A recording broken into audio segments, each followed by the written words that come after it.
Բարի երեկո հարգելի հետևորդներ, Արմատ մեդիան շարունակում է աշխատանքը, եթերում հարցազրույցն է, զրուցակիցս այսօր իրավաբան գործարար Շարմեն Սաքապետոյանն է։ Բարի երեկո պարոն Սաքապետոյան, շնորհակալ եմ հարցազրույցի հրավերն ընդունելու համար։ Պարոն Սաքապետոյան, արդեն մի քանի օր է դուք ահազանգում եք Հայաստանում բանկային գաղտնիքի արտահոսքի մասին։ Ձեր տարբեր հարցազրույցներում խոսում եք այն մասին, որ եւ ձեր ընտանիքի անդամների բանկային գաղտնիքը արտահոսել է։ Նախ հետաքրքիր է այս օրերի ընթացքում ձեր տված հարցազրույցներին ի պատասխան պատկան կառույցներից արձագանք կա, ինչու է արտահոսել եւ ոչ, եւ եթե ինքներդ եք ձեզ հարց տալիս, այս արտահոսքով ինչ խնդիր են փորձում լուծել անձամբ ձեզ հետ կապված։ Շնորհակալություն հրավերի համար։ Իրականում ես բարձրաձայնեցի այս հարցը, որովհետև հասկացա եւ գիտակցի, որ արդեն այն դուրս է իմ անձնական տիրույթից եւ սա կարող է վերաբերել ցանկացած մարդու եւ գործարարի կամ միգուցե արդեն վերաբերում է, ուղղակի շատերը տեղյակ չեն, որ իրենց բանկային գաղտնիքները նույնպես արտահոսել են եւ կիմանան այն ժամանակ, երբ որ իրենց նկատմամբ ինչ որ գործողություններ կսկսեն իրականացնել։ Ամեն դեպքում այն պահից, երբ մենք արդեն բարձրաձայնել ենք այս խնդրի վերաբերյալ, որևէ նոր արձագանք չկա, ավելին ասեմ, արձագանքների չլինելը արդեն իսկ բացասական է, որովհետև մենք արդեն 25 օրը դիմել ենք Հայաստանի Հանրապետության կենտրոնական բանկին, որպեսզի հասկանանք, ինչպես կարող էր այս տվյալները հավաքագրվել բանկերից եւ հայտնվել ոստիկանության աշխատակցի ձեռքում, որովհետև բոլոր ընթացակարգերը ցույց են տալիս, որ միակ խողովակը այս ինֆորմացիոն տեղեկատվական հոսքերի դա կենտրոնական բանկն է, որովհետև այն տվյալները, որոնք որ ըստ էության հրապարակվել են կամ հանրայնացվել են ոստիկանության գրության մեջ ուղղված դատախազությանը, դրանք իմ ողջ կյանքի կամ մեր ընտանիքի բոլոր անդամների ողջ կյանքի ընթացքում կատարված բոլոր բանկային գործարքների հանրագումարներն են։ Այսինքն խնդիրը 1-2 տարվա բանկային գաղտնիքի արտահոսքի մասին չէ։ Ոչ, միայն իմ մասով մոտավորապես 26000 բանկային գործարքի մասին է, կնոջս մասով մոտ 7000 գործարքի, եղբորս մասով մոտ 8000 բանկային գործարքի, ես մոտավոր թվեր եմ նշեշտում, ընդհանուր հորեղբորս տղայինը կոնկրետ արդեն կոնկրետ գործարքների մասին է, օրինակ, ով կարող է իմանալ, թե մարդ, որ ինչ-որ ժամանակահատվածում ինչքան արտարժույթի փոխանակում է օրինակ արել։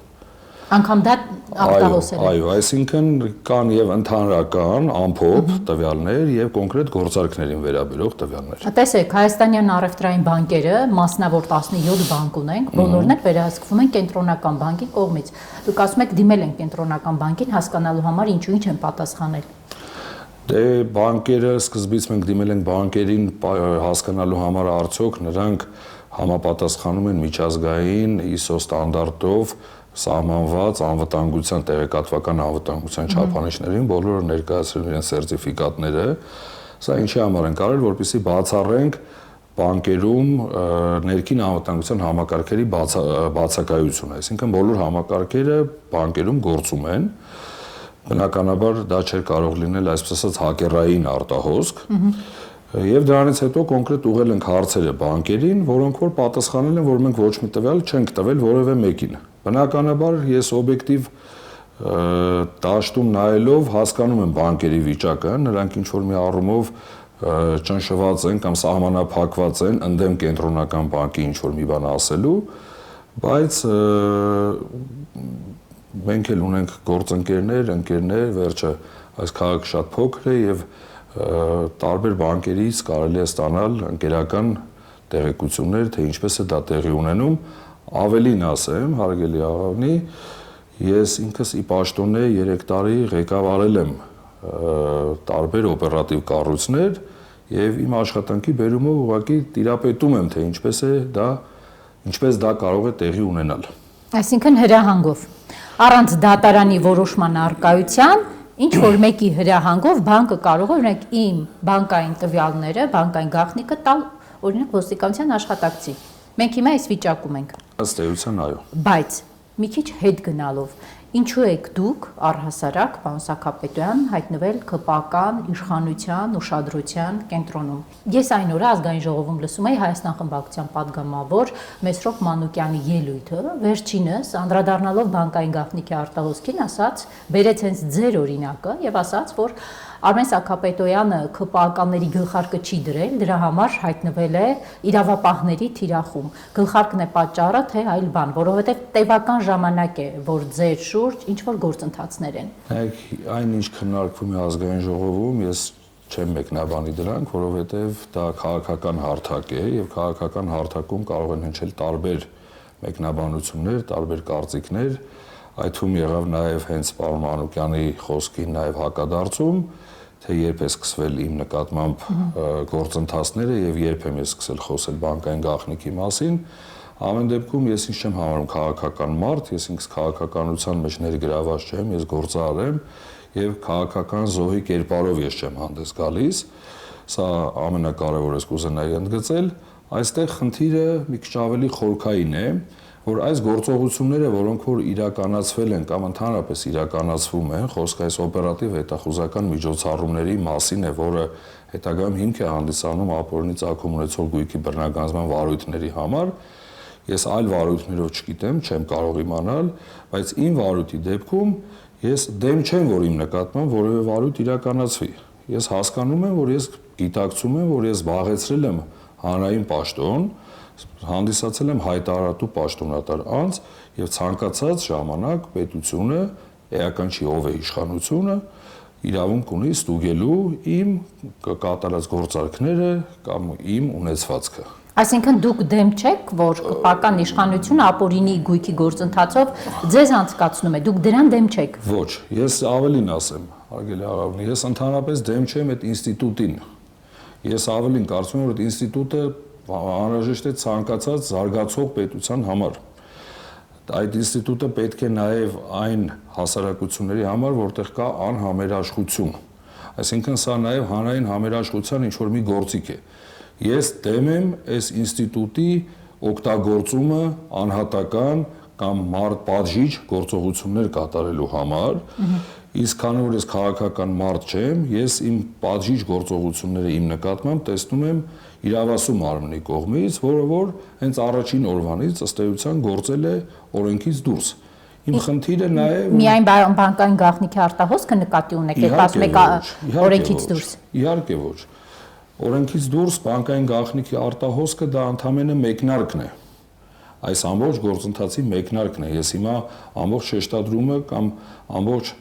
տեղեկատվությունը բացում եմ բանկային գաղտնիքի մասով, այսինքն մեկնարկի ոչ իրավաչափ լինելու մասին։ Բնականաբար դրան հաջորդել են բազմաթիվ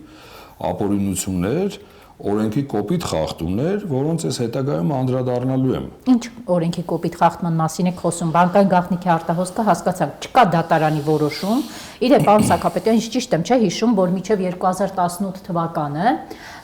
բանկային գաղտնիքը կարող էր հասանելի դառնալ միայն դատարանի օրինական ուժի մեջ մտած վճռի դեպքում։ Միշտ էլ դատարանի որոշում է անհրաժեշտ։ Հիմա անհրաժեշտ չի։ Հիմա էլ է անհրաժեշտ, նախկինում էլ է անհրաժեշտ եղել։ Դա այն օպերատիվ հետախուզական միջոցառումների տեսակից է, ինչպես օրինակ ներքին դիտումը, ինչպես օրինակ հեռախոսային ձայնագրությունները, որոնք որ ենթադրում են դատավարական հսկողություն, այսինքն բոլոր այս տիպի օպերատիվ հետախուզական միջոցառումների համար անհրաժեշտ է երկու պայման՝ դատարանի հսկողություն եւ օրենքով սահմանված հիմք։ Ձեր դեպքում խախտված է։ Իմ դեպքում խախտված է եւ հիմքը, հետեւաբար եթե չկա հիմքը, չէ՞ կարող լինել դատարանի որոշում, որովհետեւ օրենքը ուղղակի հստակ ասում է, անձի բանկային գաղտնիք կազմող տեղեկությունները կարող են հայցվել օպերատիվ հետախուզական միջոցառումների արդյունքում, եթե անձը կասկածվում է ծանր կամ առանձնապես ծանր հանցագործության մեջ։ Մինչդեռ ոչ իմ ընտանիքի որևէ անդամի նկատմամբ չկա որևէ քրեական գործ։ Հետևաբար, եթե չկա քրեական գործ, չեմ կարող կասկածվել որևէ հանցագործության մեջ։ Իսկ եթե չեմ կասկածվում որևէ հանցագործության, առավել ևս ծանր կամ առանձնապես ծանր հանցագործության մեջ, հետևաբար ոստիկանությունը, եթե դիմեր անգամ դատարանը ուղղակի չէր տալու նման թույլտվություն, որովհետև օրենքով սահմանված պայմանը ապահոված չէր։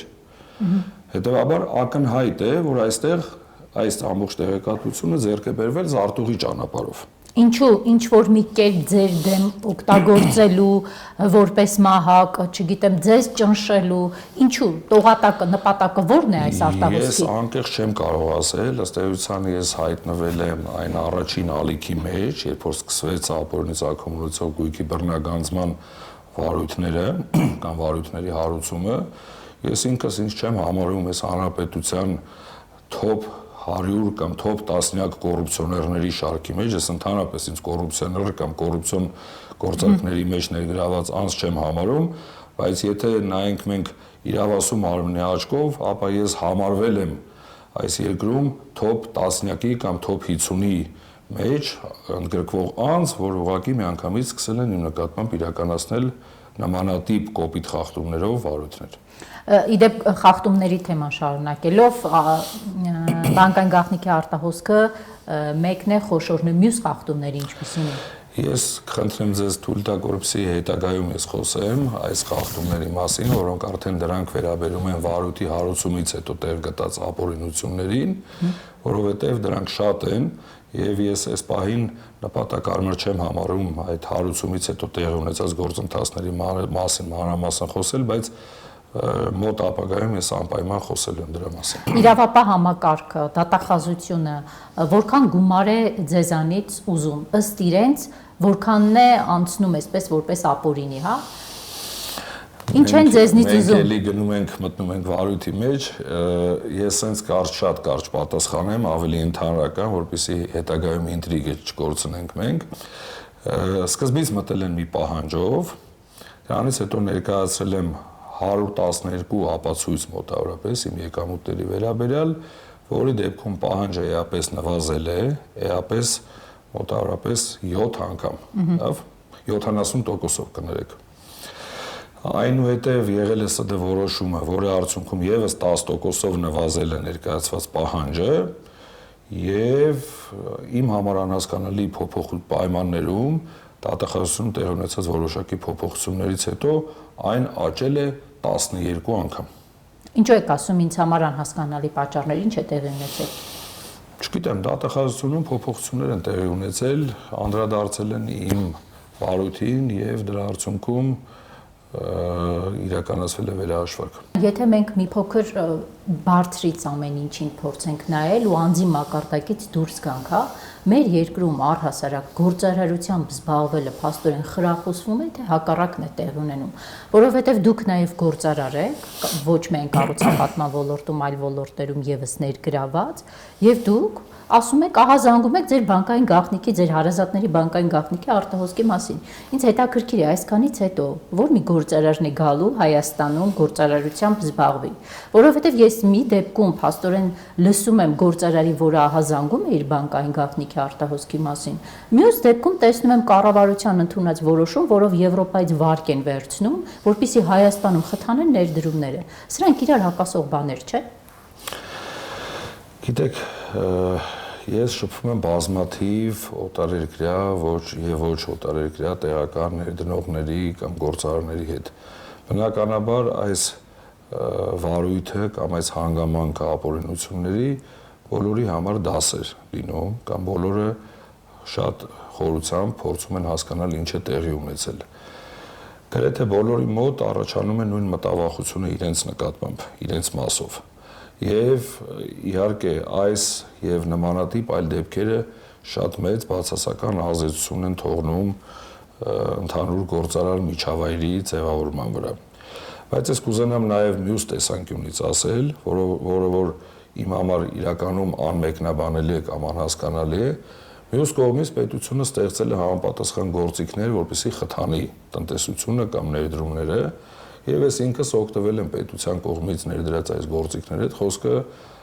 գյուղատնտեսության սուբսիդավորման ծրագրի մասին է, եւ իրականում եղբորս ընկերներիս հետ մենք հիմնադրել ենք Հայաստանում շատ մեծ այգիներ, տնկել ենք մոտ 187,000 ծառ, եւ ստացվում է իրավիճակ, որ պետությունը սուբսիդավորել է մի ծրագիր, մի ձեռքով, բայց մյուս ձեռքով այսօր արգելանք է դրել իմ ամբողջ գույքի եւ այդ ընկերության բոլոր ակտիվների վրա,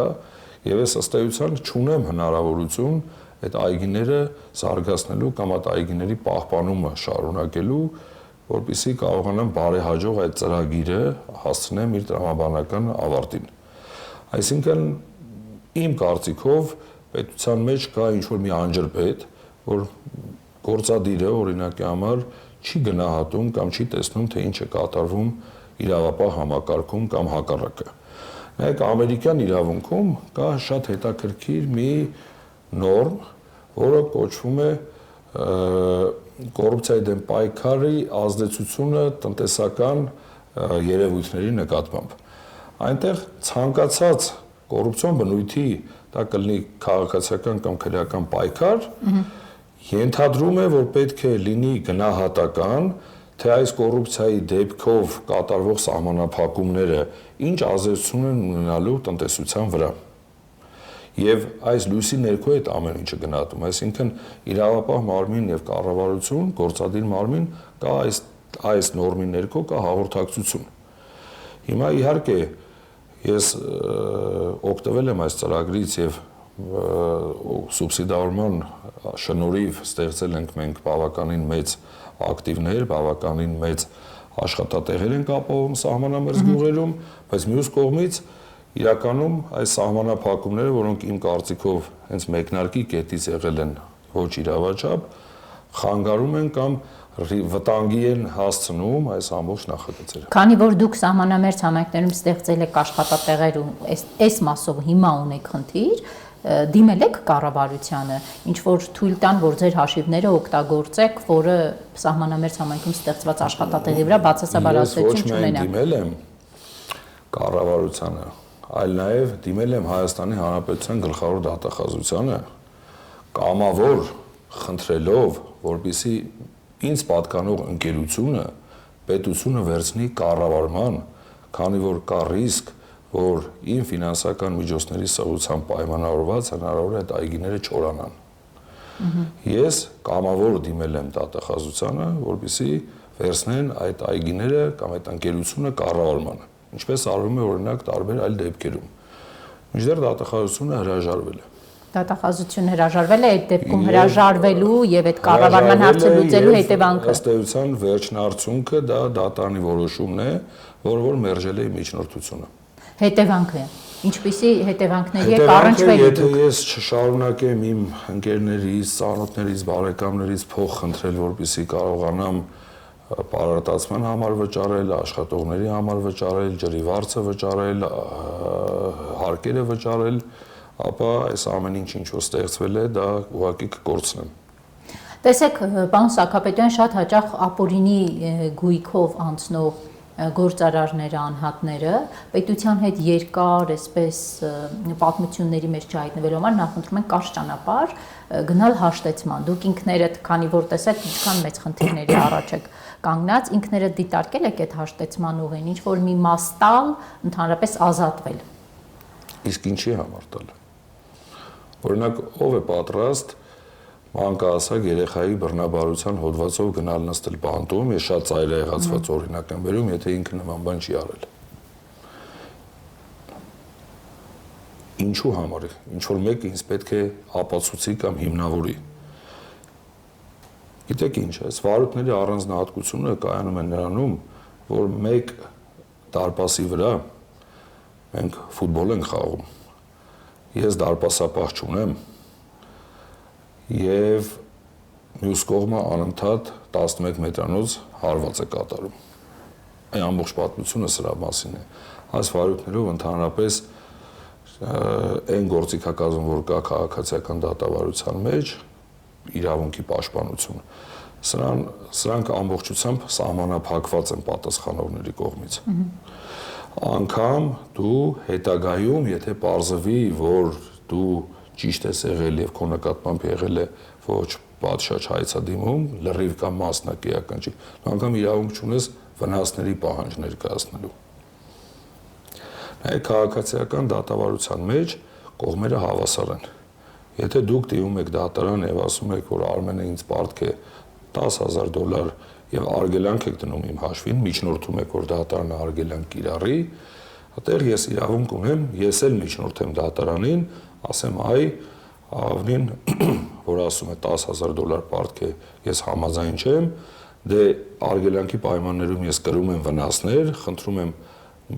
արգելանք դրեք նաև աղավնիի հաշիվներին, որպեսզի ապահովի իմ հետագա վնասները, եւ եթե ես հանկարծ վաղը մյուսօր հաղթեմ, կարողանամ այդ վնասներս հատուցեմ։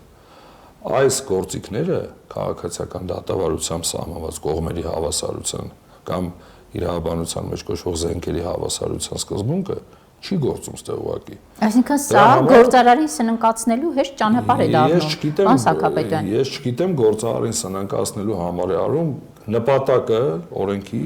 դա ապօրինի գույքը շրջանառությունից վերցնելն է։ Հա, բայց մարդուն սննկացնելու գնով։ Դե ըստ էության չի գնահատվում այ հենց այդ շեմը, ինչ ազդեցություն ունի այս վարույթները տնտեսության վրա։ Հետևաբար ձեր հաջորդիվ անելիքները որոնք են լինելու։ Հիմա եթե վերադառնանք բանկային գաղտնիքին, բնականաբար ես այս ամեն ինչի վերաբերյալ հաղորդում եմ ներկայացրել քննչական մարմիններին, որոնք որ իրենց գնահատմամբ մերժել են քրեական վարույթի նախաձեռնումը, իմ հաջորդ քայլը դա դատախազություն բողոքարկելն է, ես բողոքարկել եմ դատախազություն,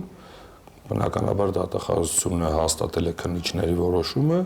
եւ իմ հաջորդ քայլը իրավական դա դատարան դիմելն էր եւ ես դիմել եմ դատարան եւ օգոստոսի 21-ին սպասում եմ դատարանի որոշմանը, որը որ երկու որոշում է, երկուսից մեկը պետք է կայացնի որոշումներից, մեկը հաստատի դատախազի որոշումը, մյուսը վերացնի դատախազի որոշումը, հարուցի քրեական գործ եւ ուղարկի արդեն ըստ էության քրեական գործի քննության։ Այստեղ արդեն մենք կարծում եմ կկիրառենք մեր ողջ գործիքակազմը, որպեսզի քննիչի հետ համատեղ, որովհետև քննիչը կոչված է այս հանցագործությունները բացահայտելուն, քննիչի հետ համատեղ բացահայտենք այս հանցագործությունը։